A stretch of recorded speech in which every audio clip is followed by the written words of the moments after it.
So you're planning to buy a property, right?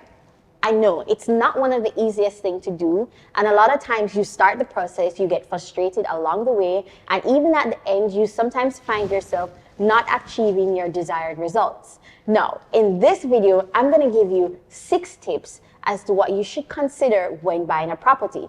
But not only that, I'm also going to give you some tips from a realtor's perspective, which is who I have here with me today, Mr. Ariel Menzi. Thank you so much, Jody. And I'm elated to be here. I'm happy to sit with you and have this conversation. We're going to enlighten some people here. Yeah, for sure. So for those who don't know, my name is Ariel, as she said, Ariel Menzi. My superpower is I went to Jamaica College, and I'm currently a realtor associate with the #1 agency in Jamaica, Keller Williams. So you're going to want to sit and watch this convo. Yeah, for sure, guys.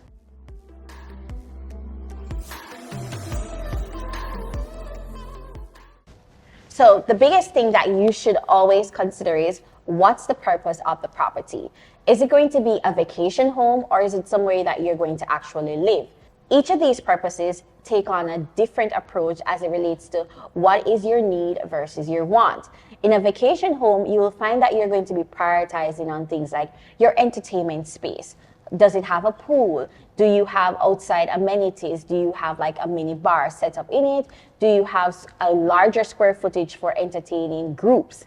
Versus if you're going to actually live in the property, you're more focused on your square footage for your living space as it relates to how many bedrooms versus how many bathrooms. Is the floor plan open or is it closed? Does it meet your actual lifestyle? Another thing too is you want to consider what's the location to like schools or hospital entities, because when you're living into the space, these are the things that affects you primarily. And it's kind of stemming from that point, right? Yeah. What you also want to consider, guys, is, or another potential purpose is this could be for rental income. That's is it going to be for rental income? Yeah. Of course. We're in that economy right now. Is it going to be for rental income? Is it going to be furnished property, unfurnished property? Because that's going to now dictate a little bit about what your capital expenditure is going to be, how much you need to have up front. And if that is the case, you also want to consider, how easy is it for you to move from one to the next? You might just definitely need to pivot from it being a furnished unit today to having an unfurnished unit tomorrow. We are currently in a climate where we are not quite sure what's going to happen with the legislation. The government is looking at changing a little bit around the legislation for short term. And it could easily be something similar to what is, happening in NYC. Our tourism minister is suggesting that won't be the case. But honestly, we really don't know until it happens. So, how easy is it for you to pivot from being a fully furnished property to an unfurnished one? So, you also want to think of that. That sounds like the issues that we're having now with the Airbnb industry, pretty much, for the short-term rental. Right. And I'm glad you actually brought that up, because just kicking it back with what I had said first as it relates to whether it be a vacation or you're going to live there, but also with the rental income, you have to factor in the floor plan. And that is something that is usually overlooked. So does this floor plan meet your lifestyle? Yeah. Do you have 2 children? Do you plan to grow your family? Do you want to have more bedrooms down the road? Do you plan to house guests? So do you need a guest room? But separate and apart from that too, I think one of the biggest things that we forget in the floor plan is our furniture. So we jump into a bedroom space that's 10 by 10, but we have a king size bed. It can't fit in the room. It just cannot work. Do not buy into these properties and the floor plan does not fit your lifestyle. It's the craziest thing ever. And then also too, you have to factor in, do you plan to go into renovation? Yeah, that's also very So you can buy this, you can buy the property and say to yourself, yeah, we're going to do renovation and create the space, create our dream space for that matter. And then you need to consider what's it going to cost you to renovate this space to achieve your desired dream.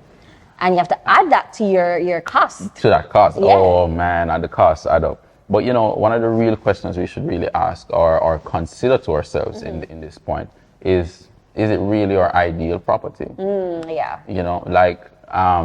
What is, stemming again from the purpose, like what is your ideal property? Does your ideal property need to have some acreage at the back for planting? People are getting a bit passionate about that vegetable garden. So you're going to need a little space there for that. Yeah. Do you want to have some space around the back for the kids to play? As a grandparents, you probably have that retirement property. The kids are going to come over. You want to let them outside to play. You want to think about that. You want to think about also, as we hinted to before, the proximity to different amenities. Maybe it's the hospital, maybe it's childcare. So you want to also ensure that you think about or have a baseline for what your perfect or your ideal property would look like. Yeah. And target towards that. And it just may definitely mean a little bit of renovation because you want to make it personal. I'm gonna just to add into that also too, they forget parking. All the time. Parking. Guys, you're investing into a property. If just on a basic level, there's husband and wife and each of you have a vehicle, that's 2 vehicles right there. And depending on the age of the children, you may intend to get a car for that child. So that's a standard 3 parking right there. What is your square footage on the property? Do you actually have enough space to grow? Is it going to be the ideal location for you and your family? And even if it is vacation or rental, you also have to consider that for your guest, or when the family comes down and say, hey, we're going to keep these parties, or we want to keep a wedding, You got to consider all of these things. But, I think I kind of touched on it briefly before as it relates to the floor plan. But to get a little bit deeper into it, another major thing that from a designer's perspective that you really shouldn't overlook is investing in a property with your furniture style in mind. So if you know that you love large furnitures, do not buy a small property. No matter how much you want to renovate or try to make it larger, if you don't have the square footage for your furniture style, it's not going to work. And worst case scenario, you are investing in this property and you plan to actually move your existing furniture to the property, or even if you plan to buy new furniture, you are used to king size bed, don't buy a bedroom that can take a queen size bed. Measure it. Please measure it. Because you're used to all your life, you're sleeping on this king size bed, you can roll left and right and you're super comfortable, buy into this new property that you're saying is your dream home, and boom, the bedroom is too small. You can't put your king size bed in there, and as much as how you want to say, okay, I can live with it, after a couple months, you're going to start experiencing that discomfort. You're going to start realizing, wow, this may not have been the best decision for me. And something too that so Ariel has the history with me when he was trying to find somewhere for me to live. My walk-in closet. Buy a property that gives you the storage or the space that you need for your lifestyle. So not everybody is a shopaholic like myself, but if you know that you have ton loads of, I wouldn't say too much, but if you know that you have sufficient amount of clothing to meet your desires, you definitely want to have space to lay that out. And if you are a type of designer like me in terms of your furnishing style, you like organic pieces and those stuff, you want to make sure that you have enough floor plan to open that out. But another small detail before I just kind of go into it is don't buy furnitures that don't suit the property as well. Ooh. Sometimes the property location and the style of the as-built property, it does require you to furnish it in a certain style. So maybe it could be that it's a farmhouse property and you're trying to throw a lot of modern furnitures in it. And not to say that you can't mix the styles, but you just don't want to get caught up into putting bulky furnitures or sofa units that don't have legs and pretty much puts in this huge bulky or heavyweight into the space and takes away from your whole entire aesthetics of the space. So yeah, you got to consider those things, guys. Valid point. Valid point. Point. I don't know what they're always doing, but please don't wait until after you buy the property you consider where's the furniture or what furniture are we gonna get. Yeah, it's keep it in mind. Keep it in mind. These are a valid point. Mm-hmm. Being in the field, I do realize a lot of those very same mistakes, time and time again, and it's after they've been in that property for 6 months in, 7 months in, they're like, okay, all right, I'm not quite sure what to do now. I'm feeling a bit overwhelmed, and it's just the layout. It's just the things that you bought or the things that you added to the space. So you definitely have to buy with the furniture style in mind. I completely agree. And kind of stemming from that, you want to also make sure, guys, because you want to be passionate about what you're doing. All right, what we're doing. This is the single most. I don't want to necessarily use the term expensive, but it's your biggest expenditure in your life. Property purchase, right? And if that is the case, at the back of your mind, you want to kind of consider it as a business as well. It is something that you're investing in, and it's one of the best investments you can make when you do it properly. So what we want to focus on, or want to narrow in on you, is securing the appreciation potential, or at least paying attention to what that is, right? Yeah, that's true. We don't want to have this property and 2 years down the line we've lost 10 million out of it. Fortunately, in Jamaica, we've been spoiled. We have only known appreciating values, right?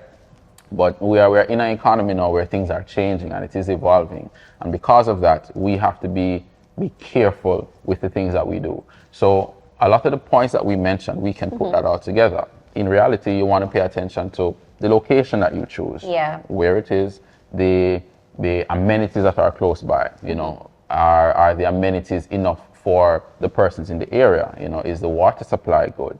Is there utilities there? If there isn't utilities, is there a development plan for that area? For sure. So definitely. Thinking about even, many people won't agree, but like Portmore or St. Thomas, right? So people ignored St. Thomas for a little while. The roads were bad, but now, fast forward to 2023, it's pretty hard to get into St. Thomas now. Yeah, I'm glad you brought that up, because St. Thomas, in my opinion, is becoming this new tourist area, but not just tourist area. It's really revolutionizing into another town. So it's like you will have St. Thomas, Kingston, Ochi, and Mobile. Exactly. And she's hitting the nail on the head. So right now, St. Thomas is really being positioned as a resort community. Yeah, it is. Right? Sure. We are at the early days of it yet, but in the next 5 to 10 years, it's going to be a whole different place. So there's major roadworks happening now. There are resort-style communities being built in that neighborhood. There are hotel chains coming, and major hotel chains, Marriott's, things like that. And it's a coastal community. Yeah. I mean, St. Thomas has some of the most beautiful beaches, coastlines. For sure. It's going to be capitalized on. So again, you have to be careful in making that investment to see what's happening in the future and do the research. A lot of this research is available. Maybe not easily, but this is where... Or you can check Ariel. I was just about to say that. It makes a lot of sense to have a good team together. Yes. It's property. Sure. So you want to have an attorney, you want to have a designer, for sure. Right? You need to have a good realtor on your team who can help to say, well, listen, people are overlooking, for example, Helsha in Portmore. There is a plan for Helsha. He's like the brand ambassador for Portmore, okay, guys? Listen, I grew up in Duane Park and I moved to Portmore, and I've adopted. So big up to the Portmore people. And similarly with St. Thomas, or some communities in St. Anne, So, you know, you want the team around you who Yeah. can help to guide you. So that is also very important. You want to embrace that team and work with that team and ensure that you hold on to that appreciation, the equity. Okay, guys, so I think these were very 6 good points that you should definitely consider. Just to give you a quick synopsis, we mentioned figuring out what is the purpose of the property. Are you going to use it for vacation home? Are you going to live there? Or are you going to invest in it as a rental income property? Further to that, what is the floor plan? Does it actually match your lifestyle? Or is it the ideal property in terms of the whole entire scale of what it provides for you and your investment? And not only that too, what furnitures are you going to put in it and how does it appreciate over a period of time? So if you use that recipe and you can also book with Ariel and myself, you're in good hands and you will definitely be making the best investment in your life.